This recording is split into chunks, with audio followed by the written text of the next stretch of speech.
नमस्कार व्यूअर्स, स्वागत है आपका लॉ चक्रा के एक और धमाकेदार एपिसोड में। आज का मुद्दा एक ऐसे कोर्ट ऑर्डर से जुड़ा है जो यूपी अथॉरिटीज के लिए एक बड़ी परेशानी बन सकती है। क्या बुलडोजर चलाने वाले अब खुद लीगल एक्शन फेस करेंगे? सुप्रीम कोर्ट ने एक कंटेम्प्ट पिटीशन पर बड़ा कदम उठाया है जो मदनी मस्जिद के डिमोलिशन से जुड़ा हुआ है। ये सिर्फ एक मस्जिद या एक डिमोलिशन का मुद्दा नहीं है, बल्कि एक बड़े लीगल प्रिंसिपल का सवाल है। तो चलिए शुरू करते हैं। तो व्यूअर्स, सुप्रीम कोर्ट ने नवंबर 13, 2024 को एक क्लियर जजमेंट दिया था। बिना नोटिस और सुनवाई के किसी भी डिमोलिशन एक्शन को इलीगल माना जाएगा, पर फिर भी मदनी मस्जिद का एक हिस्सा बिना किसी नोटिस के गिरा दिया गया। क्या ये सुप्रीम कोर्ट के ऑर्डर्स का साफ साफ वायलेशन है? क्या यूपी अथॉरिटीज कंटेम्प्ट के शिकार होंगे? आज हम इसी पर बात करेंगे। ये पूरी कंट्रोवर्सी शुरू हुई फरवरी 9, 2025 को, जब पिटिशनर्स ने क्लेम किया कि यूपी अथॉरिटीज ने मदनी मस्जिद के आउटर एरिया और फ्रंट पोर्शन को बिना किसी लीगल प्रोसीजर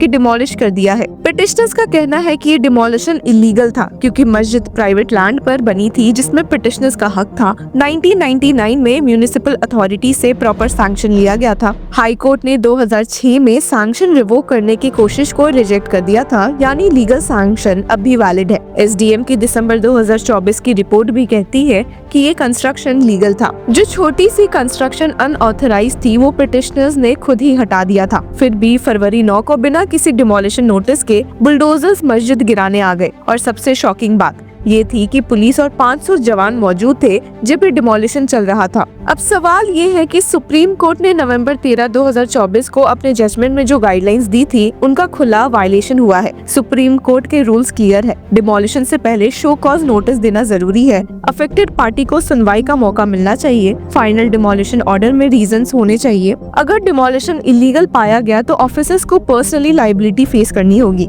लेकिन यूपी अथॉरिटीज ने इन सभी रूल्स के पालन नहीं किए। पिटिशनर ने कंटेम्प्ट पिटीशन फाइल कर दी और सुप्रीम कोर्ट ने नोटिस इशू कर दिया। कोर्ट ने यूपी अथॉरिटी से सवाल किया है कि बताया जाए कि उनके खिलाफ कंटेम्प्ट प्रोसीडिंग्स क्यों ना चलाई जाए। सबसे बड़ी बात यह है कि पिटिशनर्स का कहना है कि दिसंबर 2024 तक ये मस्जिद किसी भी पॉलिटिकल रेडार पे नहीं था, पर फिर एक पॉलिटिकल लीडर ने क्लेम किया कि यहाँ एशिया की सबसे बड़ी मस्जिद बन रही है। इसके तुरंत बाद इंस्पेक्शन शुरू हो गए और बिना किसी लीगल जस्टिफिकेशन के मस्जिद गिराई गई। इस मामले में जस्टिस BR गवई और AG मशी की बेंच ने कहा, अब तक डिमोलिशन का कोई नोटिस इशू नहीं किया गया तो फिर ये एक्शन कैसे लिया गया, और अब केस 2 हफ्ते बाद वापस कोर्ट के सामने आएगा। साथ ही सुप्रीम कोर्ट बेंच ने एक बड़ी रिलीफ भी दी है और स्टेट किया कि until further orders there shall be no demolition of the structure in question. आपको बता दें कि हियरिंग के शुरुआत में ही जस्टिस BR गवई ने कहा कि कोर्ट ने कंटेम्प्ट पिटिशंस को डिस्पोज कर दिया है जो नवंबर 13 के फैसले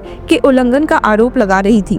पिटिशनर्स को ये फ्रीडम देते हुए कि वे अपनी रीजनल हाई कोर्ट्स का रुख कर सकते हैं। लेकिन सीनियर एडवोकेट हुज़ैफा अहमदी, जो कि पिटिशनर्स की तरफ से मौजूद थे, ने दावा किया कि इस मामले में कोर्ट के नवंबर 13 के फैसले का गंभीर वायलेशन हुआ है, क्योंकि आज तक मस्जिद के जिस पार्ट का कंस्ट्रक्शन को गिराया गया है जो एक प्राइवेट जमीन पर थी के लिए कोई डिमोलिशन नोटिस जारी नहीं किया गया है। यहाँ तक कि एक पूरी तरह से मंजूरी भी मौजूद थी और संबंधित SDM का एक रिपोर्ट भी था जिसमें बताया गया था कि कंस्ट्रक्शन कानून के अनुसार था। उन्होंने कोर्ट को ये भी बताया कि जब SDM ने ये रिपोर्ट दी तब उनका ट्रांसफर भी कर दिया गया और फिर एडमिनिस्ट्रेशन पुलिस और बुलडोजर्स लेकर आए और कंस्ट्रक्शन को गिरा दिया। सीनियर एडवोकेट अहमदी ने ये भी बताया कि जब हाईकोर्ट में सैंक्शन की रद्द करने की कोशिश असफल रही तब इस मामले में 20 सालों तक कुछ नहीं हुआ। सिर्फ 2024 के दिसंबर में एक राजनीतिक नेता ने शिकायत की कि इस एरिया में एशिया की सबसे बड़ी मस्जिद बन सकती है। जांच के दौरान एक छोटा हिस्सा को इलीगल पाया गया था, पर जिसे पिटिशनर ने खुद ही हटा दिया। सीनियर काउंसिल ने ये जानकारी भी दी और कहा कि सुप्रीम कोर्ट के ऑर्डर्स का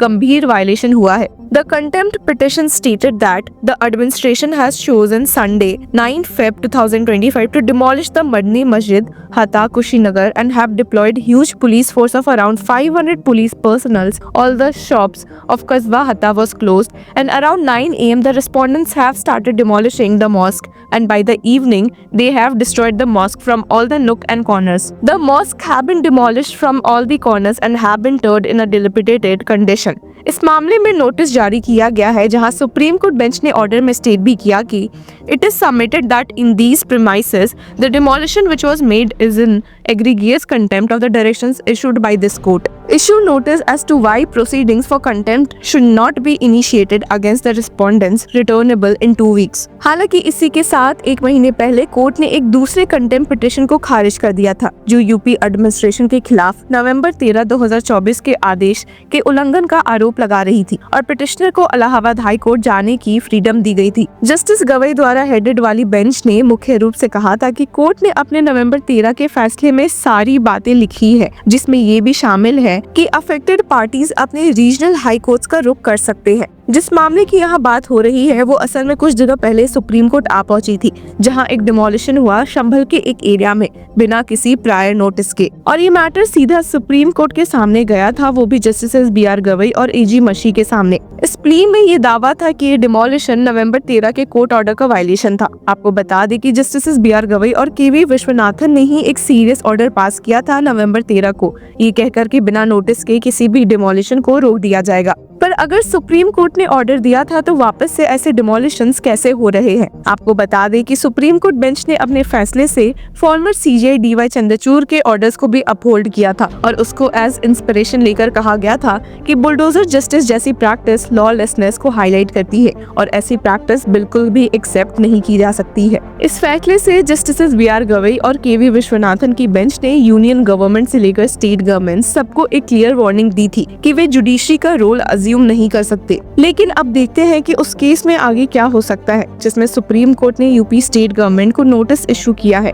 अगर सुप्रीम कोर्ट ये डिसाइड करती है कि यूपी अथॉरिटीज ने जानबूझकर कोर्ट के ऑर्डर का पालन नहीं किया तो ये ऑफिसर्स के लिए बड़ी मुसीबत हो सकती है। ये भी हो सकता है कि कोर्ट रिस्टोरेशन या कंपनसेशन का ऑर्डर दे। तो दोस्तों, ये केस सिर्फ एक मस्जिद गिराने का नहीं है, ये रूल ऑफ लॉ और कॉन्स्टिट्यूशनल गवर्नेंस का केस है। अगर अथॉरिटीज बिना ड्यू प्रोसेस के किसी भी प्रॉपर्टी गिरा सकती है तो कल ये किसी भी आम नागरिक के साथ हो सकता है। आपको क्या लगता है, क्या यूपी अथॉरिटीज को कंटेम्प्ट चार्जेस फेस करने चाहिए? कमेंट में हमें जरूर बताएं और तब तक के लिए keep following law Chakra. Hello law lovers and justice seekers, welcome to law Chakra. हम आपके लिए लेकर आए हैं कुछ बहुत ही exclusive. Introducing law Chakra prime membership, जो आपको देगा exclusive access like never before. चाहते हो कि सबसे पहले आपको मिले latest legal updates? Law Chakra prime के साथ आपको मिलेगा early access to exclusive content, critical case analysis, courtroom battle का ब्रेकडाउन, वो भी बाकी व्यूअर्स से पहले। मोर अपडेट्स, मोर एनालिसिस, यानी कि फुल इनसाइडर एक्सेस, वो भी बस घर बैठे। यही नहीं, प्राइम मेंबर को मिलेगा access to exclusive interview session with renowned जजेस, लीगल एक्सपर्ट्स एंड लॉयर्स। ऐसे इनसाइट्स जो आपको कहीं और नहीं मिले। इसी के साथ अगर आप कभी सोचे कि हम कैसे लेकर आते हैं आपके लिए ये लीगल अपडेट्स, तो इसके लिए भी प्राइम मेंबर्स के लिए है हमारे पास एक special sneak peek behind the scenes of law chakra. Brainstorming session से लेकर ब्लूपर्स तक सब कुछ। In short, more content, more update and more analysis. Political legal controversies हो या इन डेप्थ लीगल सेशंस, सब कुछ आपको मिलेगा एट वेरी मिनिमल प्राइस। बनिए लॉ चक्र की प्राइम मेंबर और अनलॉक कीजिए full potential of legal knowledge. अभी ज्वाइन कीजिए।